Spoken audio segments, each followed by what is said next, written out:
আফরান, তুমি কি আমাকে বিয়ে করবে না? লাস্টবারের মতো জানতে চাচ্ছি। আফরান নিশ্চুপ হয়ে আছে, কোনো কথা বলার ভাষা খুঁজে পাচ্ছে না। সানিতা বলল, আফরান, আমি কিছু জিজ্ঞেস করছি তোমাকে। কি হলো, উত্তর দিচ্ছ না কেন?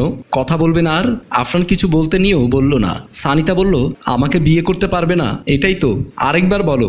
আফরান বলল, দেখো, আমি এর আগেও বলেছি আমি তোমাকে বিয়ে করতে পারবো না। বারবার আমাকে কেন একই কথা বলে বিরক্ত করছো?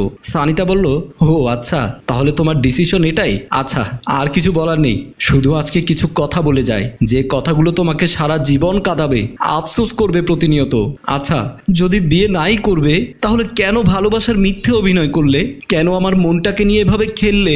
কেন আমার স্বপ্নগুলো নষ্ট করে দিলে? কেন আমার জীবনটা শেষ করে দিলে? তোমরা ছেলেরা কেন প্রতারক হও? কেন বিশ্বাসের মর্যাদা দাও না? আমাকে ঠকিয়েছো মেনে নিলাম, কিন্তু আমার মতো আর কারো জীবন নষ্ট করো না। হয়তো আমি নিজেকে সামলে নেব, কিন্তু অন্যরা পারবে না। আফরান বলল, এইসব বাণী দেওয়া বন্ধ করো, আমাকে এসব বলতে এসো না, আমি জানি কি করতে হবে কার সাথে। সানিতা বলল, তোমার জন্য একে একে সব পাত্রপক্ষকে রিজেক্ট করেছি, আর সেই তুমি আমাকে ঠকালে। আফরান বলল, আমি তোমাকে বিয়ে করতে পারবো না, তুমি তোমার বাবার পছন্দ করা ছেলেকে বিয়ে করে নাও। সানিতা বলল, কি বললে তুমি এটা? আমি তোমাকে ছেড়ে অন্য কাউকে বিয়ে করতাম? যাকে ছাড়া অন্য কারো মুখও দেখিনি, তাকে ছাড়া অন্য কাউকে বিয়ে করতাম? আফরান বলল, এত কথা ভালো লাগছে না, বিরক্ত করো না আমাকে, এখান থেকে যাও। সানিতা আর কিছু না বলে চলে গেল। আফরান একটু হেসে অপর দিকে চলে গেল। পরের দিন, বাবা আফরান, একটু শুনবি? আফরান বলল, মা ভেতরে আসো। আর কি লাগবে বলো। রোকেয়া বেগম বলল, বাবা, পাশের বাসার শফিক ভাইকে টাকাগুলো দেয়া হয়নি, মুদি দোকানে কিছু বাকি পাবে, সেগুলো দেয়া হয়নি, তোর বোনের কলেজের বেতন বাকি। আফরান বলল, এই নাও মা, এখানে কিছু টাকা আছে, এগুলো দিয়ে দিও, আর বাকিগুলো পরে দেব। রোকেয়া বেগম বলল, আমাদের জন্য তোর জীবনটা শেষ হয়ে গেল বাবা, আমাদের দুজনের বোঝা টানতে টানতে তুই নিজের কথা ভুলে গেছিস। আফরান বলল, মা, তোমাকে কতবার বলেছি এসব কথা বলবে না, আমি এসব কিছু পছন্দ করি না। রোকেয়া বেগম বলল, তোর বাবা চলে যাওয়ার পর থেকে তুই পরিবারের দায়িত্ব নিয়েছিস, যখন পড়াশোনা করার সময় তখন সংসারের হাল ধরেছিস, আমরা তোর জীবনটা শেষ করে দিলাম। আফরান বলল, মা, আমি তোমার ছেলে না, মায়ের দায়িত্ব ছেলে নিবে না তো কে নেবে? আর কখনো যদি আবারও এসব বলো, তাহলে কিন্তু কোথাও চলে যাব, আর ফিরে আসবো না। রোকেয়া বেগম ছেলের মাথায় হাত বুলিয়ে বলল, বাবারে, তুই সত্যি সন্তান হিসেবে আমাদের জন্য নেয়ামত, তোর মতো ছেলে যেন প্রত্যেকটা মা পায়। আফরান বলল, তোমার মতো মা আর পরিবারও যেন প্রতিটা ছেলে পায়। রোকেয়া বেগম চলে গেল। আফরান একটা দীর্ঘশ্বাস ফেলে ঘুমিয়ে গেল। দুদিন পর, আজ সানিতার বিয়ে হয়েছে বড়লোক বাবার একমাত্র ছেলে ফায়াজ করিমের সাথে। সানিতা, ফায়াজ, সানিতার বাবা মোমিন শেখ আর ছেলের বোন আলিশা সবাই সোফায় বসে আছে।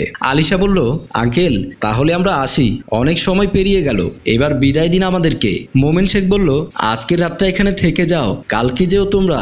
একমাত্র মেয়েকে পর করে দিলাম আজকে, বুকটা কেমন হাহাকার করছে। আলিশা বলল, আঙ্কেল, কাঁদবেন না, সব বাবারাই এই দিনটা মেনে নিতে হয়, এই কঠিন দিনটা প্রতিটা বাবার জন্য ভয়ঙ্কর, আপনি মন খারাপ করে রাখবেন না, আজকে আমরা এখানেই থাকবো। ফায়াজ, যা, তোরা রুমে গিয়ে রেস্ট কর, আমি আঙ্কেলের সাথে কথা বলে আসছি। ফায়াজ বলল, আচ্ছা আপু, তাহলে তুমি থাকো, আমরা আসি। সানিতা, আসো, আমরা ওইদিকে যাই। সানিতা নিশ্চুপ হয়ে ফায়াজের সাথে রুমে যাচ্ছে। আলিশা বলল, আঙ্কেল, আমাদের বিষয়ে তো আপনি জানেনই, আমার ভাই ছেলে হিসেবে যথেষ্ট ভালো, সানিতাকে সুখে রাখবে, আপনি ওদের জন্য দোয়া রাখেন। মোমিন শেখ বলল, মা, আমি জানি ফায়াজ ছেলে হিসেবে খুব ভালো, আমি আমার মেয়েকে যোগ্য ছেলের হাতে তুলে দিয়েছি। আলিশা আর মোমিন শেখ গল্প করছে অতীত, বর্তমান এবং ভবিষ্যৎ নিয়ে। সানিতা চুপ করে খাটের মাঝখানে বসে আছে। ফায়াজ বলল, মন খারাপের কারণটা কি বলা যাবে ম্যাডাম? আসলে কেউ মন খারাপ করে থাকলে আমার ভালো লাগে না, আমারও মন খারাপ হয়ে যায়। সানিতা বলল, না, এমন কিছু না, আপনি বলুন না, কি লাগবে আপনার?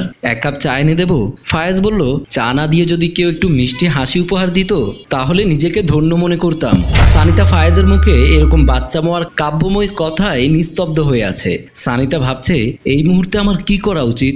বরের দায়িত্ব পালন করব, নাকি প্রিয় মানুষটাকে হারানোর কথা তাকে বলবো?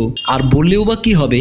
যার কথা বলবো সে তো আমাকে দূর দূর করে তাড়িয়ে দিয়েছে, আমাকে ঠকিয়েছে, আমার ভালোবাসার প্রতিদান আমাকে এভাবে দিল।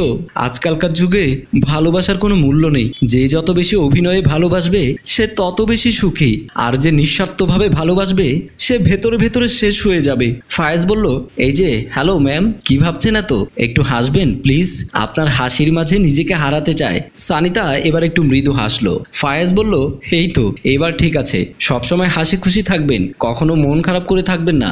যার বা যাদের জন্য আপনি কষ্ট পাবেন দেখবেন তারা আপনাকে নিয়ে ভাবছেও না, নিজেদেরকে নিয়ে দিব্যি হেসে খেলে বেড়াবে। সানিতা মনে মনে বলল, আপনি ঠিকই বলেছেন ফায়াজ সাহেব, কেউ নেই আমাকে নিয়ে ভাবার, সবাই স্বার্থপর। আমি কাঁদবো না আর, তবে নিজের অস্তিত্ব হয়তো খুঁজে পাবো না। ফায়াজ বলল, কি হলো, আবারও ভাবনায় বিভোর হয়ে গেলেন দেখছি। সানিতা ফায়াজের স্পর্শে কল্পনা থেকে বের হলো। সানিতা বলল, সরি, আসলে আমি একটু ক্লান্ত মনে হচ্ছে, তাই বারবার এমন হচ্ছে মেবি। ফায়াজ বলল, আরে এতক্ষণ বলবেন না আপনার খারাপ লাগছে, আপনি ঘুমিয়ে পড়ুন, একটু রেস্ট নিন, কাল কথা হবে। সানিতা ফায়াজের দিকে একটু তাকিয়ে শুয়ে পড়ল। ফায়াজও একপাশ হয়ে শুয়ে পড়ল। এদিকে সানিতার বিয়ে হয়ে গেছে কথাটা শুনেই আফরান আর্তনাদ করছে, বাচ্চাদের মতো ডুকরে কাঁদছে আর বলছে, যাকে নিয়ে এত স্বপ্ন সাজালাম সেই মানুষটি আজ অন্যের ঘরে, অন্যের বাসরে। কত স্বপ্ন ছিল, ছোট ছোট স্বপ্নগুলোর পূর্ণতা হলো না। যে স্বপ্নগুলো আমি দেখেছি সেই স্বপ্নগুলো তুমি অন্য কারোর সাথে পূরণ করবে। আমার পোষা ময়নাটা আজ খাঁচা ভেঙে চলে গেল, কখনো আর মিষ্টি সুরে আমায় ডাকবে না, আমাকে আর ভালোবাসবে না, আমার জন্য শুধু ঘৃণা আর ঘৃণা। না না, তোমাকে কোনো দোষ দেব না, তোমার কোনো দোষ নেই, সব আমার কপালের লিখন। পোড়া কপালে কখনো সুখ ধরা দেয় না, আমাকে ক্ষমা করে দিও তুমি। আমি তোমাকে ঠকাতে চাইনি, আমি পরিস্থিতির শিকার। বাবা নেই তো, তাই সংসারের সব দায়িত্ব আমার উপরে। আমি যদি নিজের সুখের কথা ভেবে বিয়ে করতাম তাহলে আমার বোনটার জীবন অগোছালো হয়ে যেত, মায়ের দুশ্চিন্তা বেড়ে যেত। আমি ওদের ভবিষ্যৎ ভাবতে গিয়ে তোমাকে ঠকালাম, তোমার ভালোবাসাকে দূরে ঠেলে দিলাম। আমি জানি কাউকে ঠকানো উচিত না, কিন্তু আমি যে পরিবারের বড় ছেলে, আমাকে সবার আগে পরিবারের কথা ভাবতে হয়। আমার উপরে আরো দুটো জীবন গড়ার দায়িত্ব রয়েছে, এটা আমাকে পালন করতেই হবে। তুমি সুখী হও সানিতা, তুমি ভালো থেকো, আর আমাকে ক্ষমা করে দিও।